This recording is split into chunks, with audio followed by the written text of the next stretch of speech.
Good morning. We made it to Friday again. Congratulations everyone. Have you picked your favorite for tomorrow's Kentucky Derby yet? I'm thinking of betting the farm on Copernicus. Oh, hang on, that's a marketing agency. If you fancy some Friday fun, head over to Adweek, where news editor Jameson Fleming took to the sunny streets of New York to test the general public on whether they could decipher agency names from Kentucky Derby horses. Google has created a free tool for publishers to help them get consumer consent on behalf of their numerous ad tech vendors once GDPR kicks in later this month. There's a catch. Google is stipulating publishers using the Funding Choices consent tool can only list a maximum of 12 ad tech vendors, AdExchanger reports. 12 vendors may seem like a reasonable number, but if you run the Ghostery browser extension on most homepages, you'll tend to find dozens of vendor tags. To be sure, the tool is optional and publishers can use other consent management platforms. But Google is the dominant player in the online advertising ecosystem, and its move could encourage at least some publishers to pare back the number of ad tech vendors they use. Presumably, that could compress the supply of ad inventory made available to some advertisers.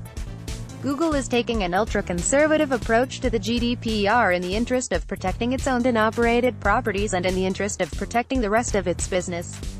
Julia Schulman, Vice President and Chief Privacy Counsel at ad tech company AppNexus, told me.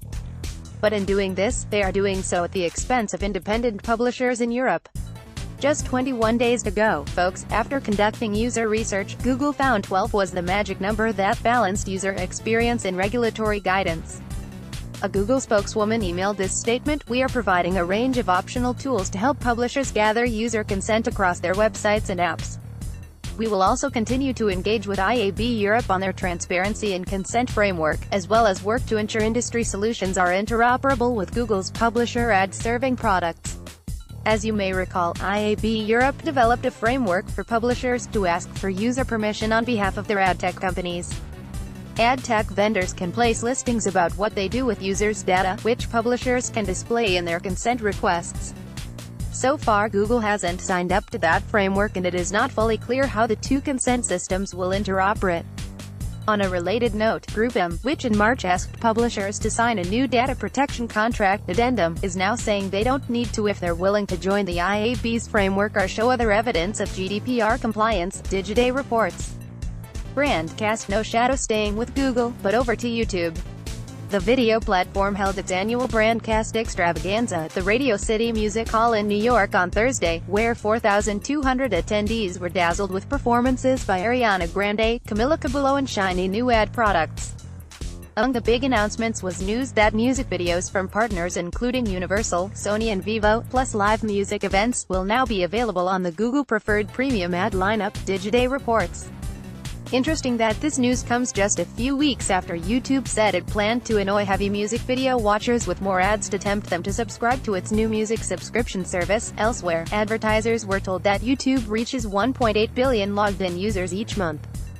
But with a great scale comes great responsibility, and YouTube chief executive Susan Wojcicki reiterated the work the company has undertaken to give advertisers brand safety assurances and to prevent people taking advantage of the platform. "It's critical that we are on the right side of history," she said. "'Cause we could be lifted." Among the announcements at Brandcast, YouTube said it's rolling out a Nielsen Catalina Solutions product that will help advertisers determine whether their YouTube ads led to actual sales lifts. At its IAB Newfront, Meredith, which recently acquired Time Inc., also touted a partnership with Nielsen Catalina Solutions. Not to be outdone, NBC Universal is working with iSpot TV to show advertisers how their TV ads led to business outcomes, such as website visits and sales, CMO Today's Alex Brule reports.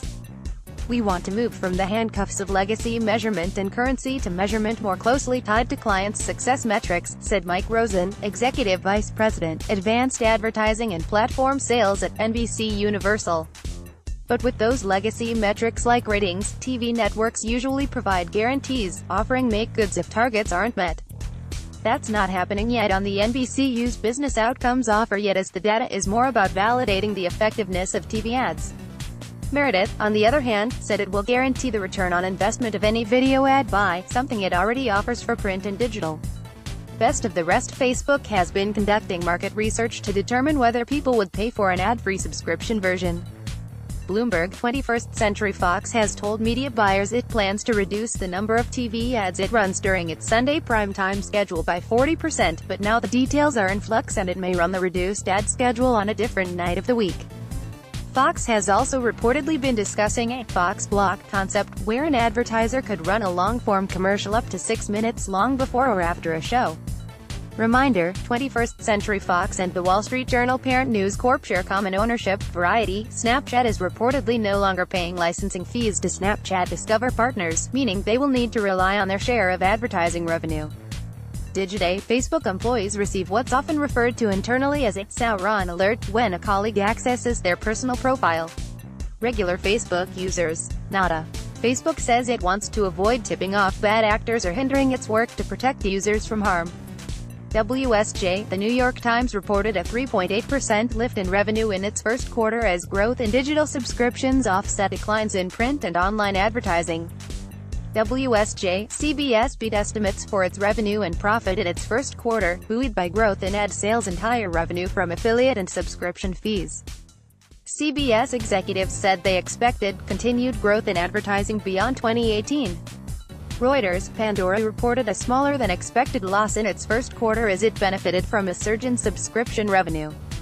Ad revenue fell 3.9% to $214.6 million, but the decline was less than analysts had expected. Reuters, About Us. Follow us on Twitter, at WSJCMO, at Larry Chiara, at FranikaSJ, at Alex Buell, at Ben Mullen, at Shrabble, at Asharma. Subscribe to our morning newsletter, delivered straight to your inbox, at http://on.wsj.com/CMO today. Sign up. Write to Laura O'Reilly at lara.orley@wsj.com.